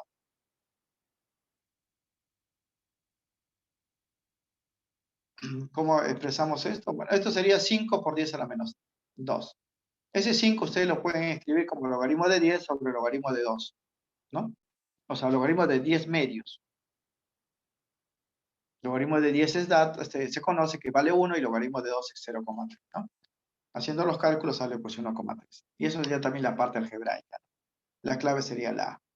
Pero esta pregunta ha sido solamente CEP, no en examen de admisión, ni siquiera el examen parcial de admisión de CEP. Solamente para que resuelvan, supone que en clase, para los estudiantes. O como tarea, ¿no? Para que hagan su cargo. Bien, problema 16. Problema 16 es un problema, pues, de electroquímica, electrólisis, ¿no? Dice, durante la electrólisis del agua acidulada se libera gas hidrógeno, producto de la reducción en el electrodo cátodo. Si se emplea una corriente, dice, de 2 amperes durante 26,8 horas, determine el volumen de gas hidrógeno liberado y medido a condiciones normales. Bien. Para calcular, jóvenes, la cantidad de producto en un proceso electrolítico que se va a obtener, utilizamos las leyes de Faraday. Pero esas leyes de Faraday solamente permiten calcular masa, ¿no? Entonces, quiere decir que con estos datos vamos a calcular la masa de hidrógeno y luego vamos a convertirlo a volumen a condiciones normales. Y lo sencillo, jóvenes, de estos cálculos es que cuando le venga hidrógeno, en la ecuación de Faraday va el equivalente de una sustancia química. Y cuando es hidrógeno, su equivalente ya es conocido, vale 1, ¿no? Porque es un patrón. El equivalente del oxígeno es 8 y el equivalente de cloro es 35,5. ¿No? El hidrógeno es 1. En este proceso electrolítico, entonces, el producto obtenido es el hidrógeno. Sustancia gaseosa cuyo equivalente, ¿no? Vale 1, ¿eh? Es la unidad, hay que recordar eso. Porque es uno de los patrones de referencia de esta propiedad. Hay 3 patrones, o sea, 3 elementos cuyo equivalente ya se conoce. Hidrógeno 1, oxígeno 8 y cloro 35,5. La masa de este gas liberado se determina a partir de la primera ley de Faraday, ¿no? Esta es la ecuación. Primera ley de Faraday. Si quiero calcular la masa de un producto que se obtiene en una celda electrolítica, debo tener su equivalente. Como este es el hidrógeno, su equivalente vale 1. Debo tener la intensidad de corriente, vale 2 amperes, acá está. Debo tener el tiempo, 26,8 horas, pero aquí se reemplaza en segundos. Sería 26,8 por 3.600, ¿no? Porque cada hora vale 3.600 segundos, sobre 96.500. Reemplazando esa cantidad es equivalente 1, amperes 2, tiempo 26,8 por 3.600 segundos, sobre 96.500, la masa va a salir 2 gramos. Se va a obtener 2 gramos. Y aquí también, jóvenes, cuando operen, van a ver pues que se va a simplificar los términos, ¿no? Porque este decimal se puede volver entero, con esto de acá, cancelan un 0 y van a llegar pues, a 2 gramos. 1,999, ¿no? En vez de 2 gramos. Esta es la respuesta, la cantidad de hidrógeno. Pero me piden, jóvenes, su volumen a condiciones normales. En condiciones normales ya conocemos cuál es la presión, cuál es la temperatura. Entonces puedo utilizar la ecuación de los gases para hacer la conversión, ¿no? Bien, luego el volumen que ocupará el gas hidrógeno, H2, cuya masa molecular es 2, porque me piden el volumen del H2. A las condiciones del problema, condiciones normales, sería utilizar esta fórmula, ya despejando de la ecuación de estado. Volumen sería masa del gas, 2 gramos, R es constante, temperatura es 273 Kelvin, en condiciones normales, presión es 1 atmósfera, y masa molecular pues es 2. ¿No? Vamos a reemplazar esa cantidad. Todo está, jóvenes, como dato, ¿ah? Reemplazando sería así. Masa 2 gramos, lo hemos calculado con la ecuación de Faraday. Este es el valor de R, esta es la temperatura, 0 grados centígrados, 200 Kelvin. Presión 1 atmósfera, masa molecular del gas hidrógeno, 2 gramos por mol.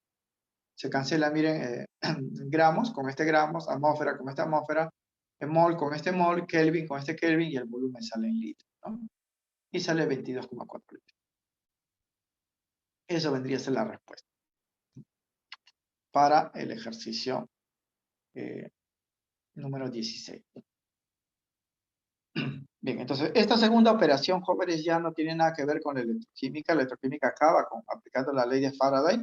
Esto ya es una ecuación de conversión. Por eso hemos dicho, jóvenes, que ya cuando ustedes culminan un ciclo de preparación, las preguntas que les van a venir en los ciclos de repente ya de repasos, ya incluye todos los capítulos, ¿ah? Todos los capítulos de forma simultánea, ¿no?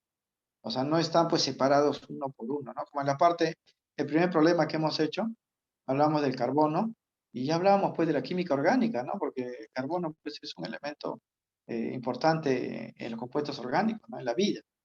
Entonces, igualito, pues cuando hablamos del enlace químico del aminoácido, ya estamos hablando de química orgánica, ¿no? Cuando en realidad, pues, esa pregunta se centra más en la parte de enlace químico, pero estamos utilizando químicos, pues, conceptos de química orgánica, ¿no? Y así.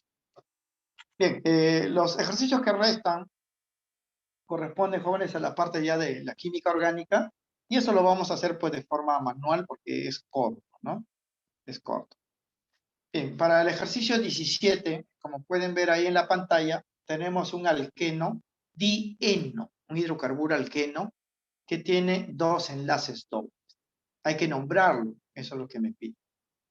Bien, la regla YUPAC para nombrar, jóvenes, a un hidrocarburo ramificado de esta forma indica pues que hay que escoger la cadena principal, ¿no? En la cual debe contener a los enlaces múltiples, obligatoriamente, ¿no? O sea, por eso aquí hemos sombreado, estos dos enlaces dobles deben estar incluidos necesariamente en la cadena principal. Debe ser la más larga, ¿no? Si vamos, miren, 1, 2, 3, 4, 5 hasta acá, 6, 7 sería, ¿no? Sería 1, 2, 3, 4, 5, 6, 7.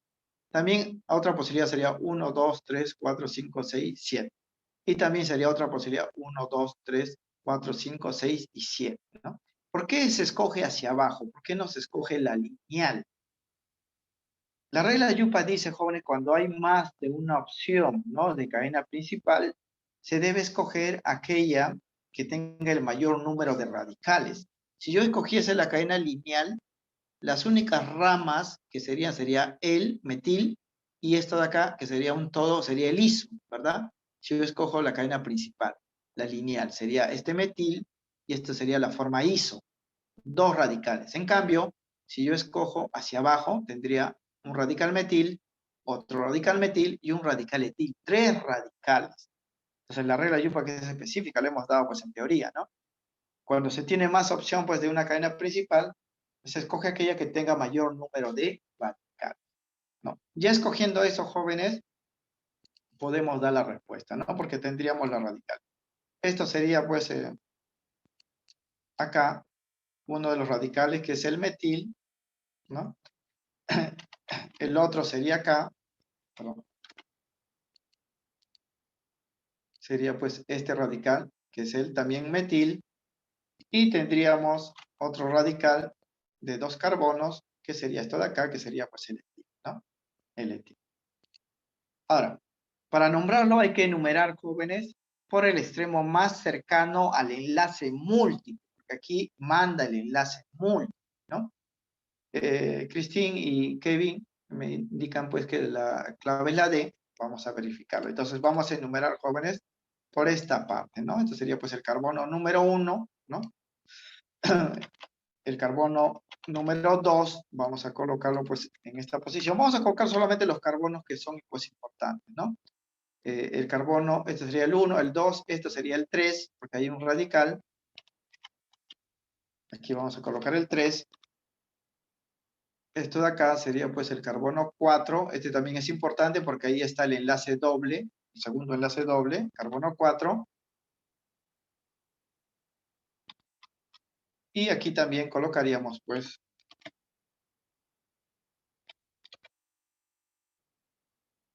acá, este sería el carbono número 5, porque ahí está el radical etil. El carbono número 6 también nos interesa, porque en el carbono número 6 estaría pues el radical etil, este metil, acá. Y obviamente pues el último carbono indica pues que hay 7, ¿no? Lo pondríamos en esta parte, acá, 7. Entonces, considerando eso, ya podríamos pues indicar el nombre, ¿no? El nombre del compuesto siempre tiene pues dos partes. La primera parte es escribir a los radicales en orden alfabético, ¿no? Aquí este es el etil, estos son metiles, en orden alfabético va primero el etil, ¿no? Entonces sería 5 etil, ¿no? 5 etil, luego los metiles, ¿no? Que están en la posición 3 y en la posición 6, ¿no? Sería 3,6. Cuando se repiten se escribe dimetil, ¿no? Dimetil, y luego se coloca ya pues el nombre de la cadena principal. La cadena principal tiene 7 carbonos, es hepta, como tiene dos enlaces dobles es dieno, ¿no? Heptadieno. Pero hay que especificar en qué lugares están los enlaces dobles. El enlace doble está en la posición 1 y en la posición 4, ¿no? Posición 1 y posición 4. Entonces, el nombre final sería 1,4 heptadieno, ¿no? Dieno cuando tiene pues dos enlaces dobles. Esto sería el nombre entonces del compuesto. Esta parte vamos a ponerlo en rojito para que diferencie, ¿no? La parte de los radicales y la parte pues de la cadena principal, ¿no? Estos son los radicales, ¿ah? 5-etil, porque acá está el etil, 3,6 dimetil y 1,4 heptadieno. En ese caso correspondería pues a la respuesta que sería la clave, la D, ¿no? La D, tal como indican pues, indicaron sus dos compañeros, ¿no? El estudiante Christine y Kevin. Así. Entonces hay que tener cuidado, jóvenes, ¿ah? Cuando tengan varias posibilidades de cadena carbonada larga, escojan pues la que tenga más radicales, ¿no? Más radicales. ¿Por qué? Porque la yupa, jóvenes, evita, ¿no?, que aparezcan los isos, porque los isos, jóvenes, es nombre común, no es nombre, pues, o es un nombre particular, nombre especial de radical, ¿no?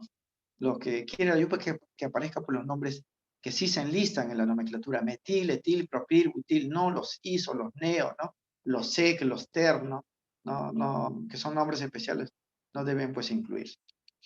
De ser posible, ¿no? Si ya no hay posibilidad, pues el nombre de tomar los isos. Bien, eso para el ejercicio número 17. En el ejercicio número 18, como pueden ver ahí, vamos a dar los nombres de 3 compuestos. 2 de ellos son aromáticos, porque tienen pues a la estructura hexagonal con un círculo en el centro, que es el anillo bencénico, y uno que no es aromático. El primero no es aromático, es simplemente un hidrocarburo cíclico de 6 carbonos con enlaces simples, que es el ciclohexano, ¿no? El ciclohexano. Frank Kevin me dice pues que la respuesta es la D. Vamos pues a verificarlo. Will Romero también me dice pues que la D. Veamos. Este primer compuesto, jóvenes, no es aromático, es simplemente un hidrocarburo cíclico, ¿no? Kevin Giles también me dice que la D. Entonces, cuando es un compuesto cíclico y es ramificado, la cadena principal es el ciclo. No es un ciclo de 6 carbonos con enlaces simples, ciclohexano. Y como tiene un radical que es el metil, se nombra pues primero el radical y luego el nombre de la cadena principal, ¿no? Significa pues que el primer compuesto tendría pues este nombre, ¿no? Este primer compuesto sería metil ciclohexano, así nada más se llama. Cuando tiene un solo radical, jóvenes, ya hemos dicho que no se enumera porque no es necesario, pues siempre va a ser el 1, ¿no? Esto sería pues el metil ciclohexano. Este sería su nombre. En cambio, el segundo compuesto ya es el anillo, pues, hexagonal con un círculo, pues, en el interior, y nosotros ya sabemos que ese compuesto se llama el benceno, ¿verdad? Es el benceno. Su nombre comercial es la bencina, ¿no? Es un líquido disolvente que se utiliza, pues, para quitar grasas, barnices, lacas. Esto de acá, el tercer compuesto, también es un compuesto aromático, ¿no? Que tiene un OH unido al benceno, se llama hidroxibenceno, es su nombre, pero ya hemos dicho, jóvenes, que en la nomenclatura de los aromáticos más se emplea pues el nombre común que el nombre pues Yupac, ¿no? El nombre Yupac sería pues hidroxibenceno, pero casi nadie pues lo conoce así. Todos lo conocen en mayor grado, jóvenes, con el nombre de el fenol. Se llama así, el fenol. Fenol o ácido fénico también lo llaman, o ácido carbólico. Se llama así, es el fenol, ¿no? O sea, más se conoce como este nombre. Hidroxibenceno o fenol. Entonces, esto vendría a ser los nombres de estos 3 compuestos. Recuerden, jóvenes, que la nomenclatura de los aromáticos siempre hay que jugar con eso. O sea, hay un nombre Yupac, pero a veces este nombre Yupac no se emplea mucho. Por ejemplo, si en vez de este OH hubiese un CH3, se llamaría metilbenceno. Pero nadie conoce pues al metilbenceno, todos lo conocen como tolueno, ¿no? O si tenemos un NH2 aquí, sería aminobenceno, que se le llama anilina, ¿no? Y es así. Bien, estos serían los nombres entonces metilciclohexano, benceno y fenol, la clave en efecto pues sería la D, ¿no? La D para este compuesto. La D.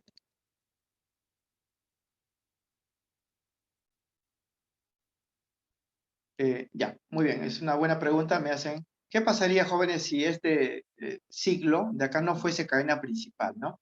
Si el radical tuviese 7 carbonos, más que el ciclo, ¿no?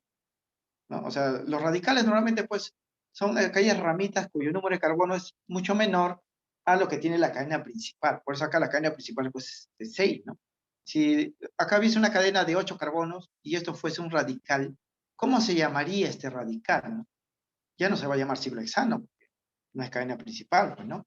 Entonces, la nomenclatura Yupac dice, jóvenes, cuando ese radical proviene de un alcano, porque esto también es un alcano cíclico, solamente se cambia la terminación del alcano por la terminación il, ¿no? Quiere decir que esto como radical se llamaría ciclohexil, se llamaría como radical, ¿no? Si fuese una rama en vez de ser una cadena principal. Así hay ciclopropil, ciclobutil, ciclopentil, ciclohexil, si fuesen pues radical, ¿no? Lo mismo, este benceno como radical recibe el nombre de fenol, perdón, fenil, fenil le llaman, fenil, así como hay el naftil que proviene del naftaleno, o el antracil que proviene pues del antraceno, ¿no? Es así. Bien, problema 19. Aquí también vamos a nombrar 3 compuestos, pero que ya son aromáticos los 3, ¿no? Los 3 son aromáticos. Y voy a utilizar esto de acá, porque son nombres pues especiales. ¿Cómo se llamarían estos compuestos, no? El nombre Yupac para el primero, como tiene un radical, pues, metil, se llamaría metilbenceno. Ese es su nombre oficial, nombre Yupac. Pero nadie lo conoce, pues, con ese nombre, ¿no? Al metilbenceno siempre se le va a llamar tolueno. Tolueno. Ese es su nombre para él, tolueno, ¿no? Como pueden ver, jóvenes, en las alternativas también están esos nombres, pues, comunes, ¿no? No están los nombres oficiales. El segundo compuesto tiene pues un radical que es el NH2 que proviene del amoníaco, se llama amino, ¿no? Aminobenceno. Pero también pues nadie lo conoce con ese nombre, todos lo conocen como la anilina, ¿no? Que es un material sólido de color rojizo, que es la base de muchos pigmentos, ¿no? Anilina, lo llaman así. Ese es su nombre particular. Y habría que recordar cómo se llama pues este tercer compuesto, ¿no? Este es un compuesto derivado del benceno por fusión de anillos, ¿no? Aquí se han unido 2 anillos bencénicos en uno solo. Cuando es 2, se conoce como el naftaleno, ¿no? Naftaleno, que se vende pues con nombre comercial la naftalina, ¿no? La naftalina. Cuando tiene de 3 anillos bencénicos, se llama el antraceno. Y hay fusión de muchos anillos, ¿no? Hay el pireno, el azuleno, está pues el fenantreno, o sea, hay muchas sustancias derivadas pues de los aromáticos que se obtienen por fusión de anillos, pero los más comunes son de 2 y 3, ¿no? Naftaleno o naftalina y el antraceno. Entonces los nombres serían acá tolueno, anilina y el naftaleno, ¿no? Que sería también la clave, la D. La clave, la D, para este problema 19. Muy bien, Cristín confirma pues esa respuesta, ¿no? Y por último, para el ejercicio número 20, aquí tenemos la estructura topológica, o sea, en fórmula topológica con líneas en zigzag de un compuesto orgánico que tiene varios grupos funcionales que tienen oxígeno, ¿no? Nos están preguntando de qué funciones químicas se pueden reconocer los respectivos grupos funcionales, ¿no? Los oxigenados jóvenes son 6 grupos que hemos tratado la última clase, ¿no? El éter, el alcohol, el aldehído, la acetona, el ácido orgánico y el éster, ¿no? Eso se puede reconocer por sus grupos funcionales, ¿no? El éter tiene pues un oxígeno unido a 2 cadenas carbonadas, ¿no? El alcohol tiene OH unido a un carbono con enlaces simples, ¿recuerdan? El aldehído termina en CHO, ¿no? CHO. Las cetonas es el grupo CO, ¿no? Los ácidos es COOH y los ésteres COO unido pues a dos cadenas carbonadas por los extremos, ¿no? Entonces, para reconocer a esos grupos jóvenes, lo que tenemos que hacer aquí es ubicar al carbono que está unido pues a los oxígenos e hidrógenos y asociarlos todos juntos en un solo grupo funcional. Por ejemplo, en esta parte de acá, yo puedo asociar, acá hay un carbono, ¿ah? En esta zona de acá, acá hay un carbono que está unido al oxígeno y está unido al OH. Entonces aquí yo lo voy a asociar en un solo pues grupo funcional de esta forma y me va a salir lo siguiente, ¿no? Entonces voy a unir, por ejemplo, acá este carbono, ¿no? Hay un oxígeno y hay un OH y me sale el COOH, ¿no? Que es el grupo funcional de los ácidos, ¿no? De los ácidos. Este es un ácido pues, carboxílico, ¿no? Un ácido carboxílico. Lo mismo, jóvenes, harían esta parte, ¿no? Para este carbono de acá abajo, ¿no? Fíjense acá, porque acá también hay otro carbono, ¿no? Unido pues a un oxígeno y a un OH, que también sería pues COOH, ¿no? En esta parte. Aquí lo voy a dejar. Y aquí pues también tendríamos un COOH, ¿no? Grupo de los ácidos, ¿no? Ahora, este carbono de acá, ¿no? Voy a unirlo acá. Para este carbono.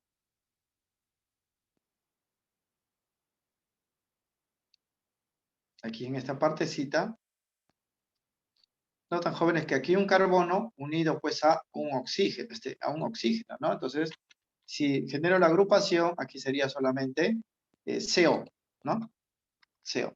Y como recuerdan ustedes, ese es el grupo pues de las cetonas, ¿no? Ojo que este carbono que está acá está unido a un oxígeno, un OH, pero tiene una valencia libre. Entonces lo vamos a escribir así. Lo mismo este carbono de acá, un oxígeno, un OH, pero tiene una valencia libre, que es el grupo pues de los ácidos. Aquí miren, este CO está unido acá, una valencia libre a este lado, una valencia libre también a este lado, ¿no? Ese es el grupo de las cetonas, acá. Lo mismo pasa, jóvenes, en esta parte.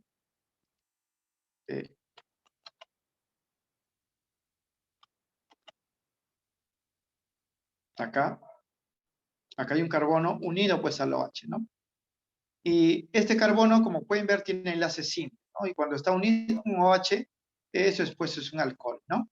Eso es un alcohol. Ese es el grupo de los alcoholes. Hemos dicho, jóvenes, que no basta que un compuesto tenga OHs para ser alcohol, debe estar unido siempre a un carbono con enlaces simples y uno por carbono, un solo OH por carbono, ¿no? Y aquí igualito, este carbono, miren, está unido a un oxígeno y luego un OH, ¿no? O sea que sería similar, pues, a esto de acá. Este último grupo funcional, como podemos ver acá, tenemos pues un carbono también unido a un oxígeno y a un OH, ¿no? Sería pues un grupo funcional de esta forma. Acá, ¿no? También sería un COOH. Entonces, ya identificando esos grupos funcionales, vamos a marcar pues la respuesta, ¿no? Dice, ¿de qué funciones químicas se pueden reconocer los respectivos grupos funcionales aquí? A ver, ¿hay alcohol? Sí, hay alcohol para la, ¿no? ¿Hay éster? No, porque el éster es COO unido pues con dos enlaces a otra cadena carbonada, ¿no? ¿Hay aldehído y cetona? Cetona sí, acá está, cetona, CO. Pero aldehído es el CHO, no hay aldehído. ¿Hay ácido carboxílico y cetona? Sí, el ácido hay y la cetona también. Esto sería pues la C, la respuesta, ¿no? ¿Hay alqueno y alcohol? Alcohol, sí. Para que haya alqueno, jóvenes, debe haber un enlace doble entre carbono. Recuerden, porque el alqueno, su grupo funcional es el enlace doble, debe haber enlace doble entre carbonos, pero aquí todos los enlaces dobles que ustedes pueden ver son entre carbono y oxígeno, no son entre carbono y carbono. Para que sea alqueno debe haber enlaces dobles entre carbono y no lo hay. Es por eso que la clave aquí sería pues la D, ¿no? La clave sería la D. La clave sería la D. Y vamos a agregar pues algo acá. Decimos en esta partecita, en la estructura, ¿no? Se observa los grupos funcionales del alcohol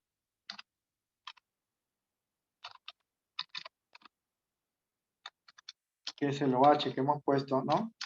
De las cetonas, que es el CO que hemos puesto, y de los ácidos carboxílicos, ¿no? O ácidos orgánicos,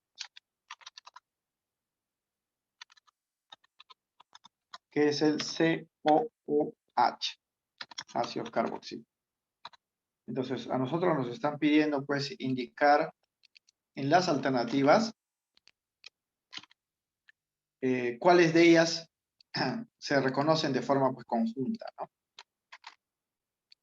Y las únicas que cumplen, que se reconocen de forma, pues, simultánea en una sola alternativa, pues, es la clave, ¿no?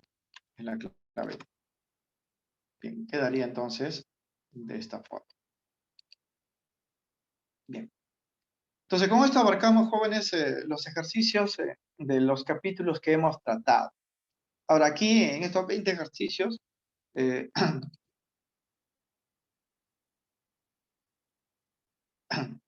en el caso de los ejercicios que puedan venir, ¿no? Los problemas que puedan venir en los exámenes de admisión, obviamente no van a venir de todos pues, los temas, ¿no? Son solamente 7 preguntas y estadísticamente vienen de algunos temas particulares, ¿no? Por ejemplo, estiquiometría es fijo que va a venir, ¿no? La parte orgánica también por lo menos uno, ¿no? Uno o dos, ¿no? Y las soluciones viene uno, gases viene uno, configuración electrónica viene uno, enlace químico viene uno, así. Es por eso que para la próxima semana está publicado pues un seminario ya especial que normalmente se llama, ¿no? A nivel de academia las fijas, ¿no? O sea, los problemas que podrían venir en el examen de admisión, ya para temas más recurrentes, ¿no? Porque no podríamos hacer otro seminario de todos los temas porque no, todo pues no viene, ¿no? Sin embargo, igual que les mencioné hace unos minutos, todos los temas están entrelazados. Es decir, para yo entender pues un tema, por ejemplo, de estiquiometría, debo saber el tema de reacciones químicas, ¿no? Debo conocer el balance, debo conocer masa atómica, masa molecular, o sea, están amarrados con otros temas, ¿no? De repente no viene, jóvenes, un problema pues de unidades químicas de masa para operar con moles, ¿no? Pero ya eso está incluido en la parte de estiquiometría, ya está incluido. Es por eso que muchos podrían decir, profesor, si no vienen todos los temas, ¿por qué no hace solamente los temas que vienen? No es así, o sea, todos los temas están ligados, ¿no? De repente no vendrá un problema de un tema específico, pero viene pues relacionado con otro, ¿no? Como en el caso de las soluciones, ¿no? Hemos visto la medida del pH de una solución, ¿no?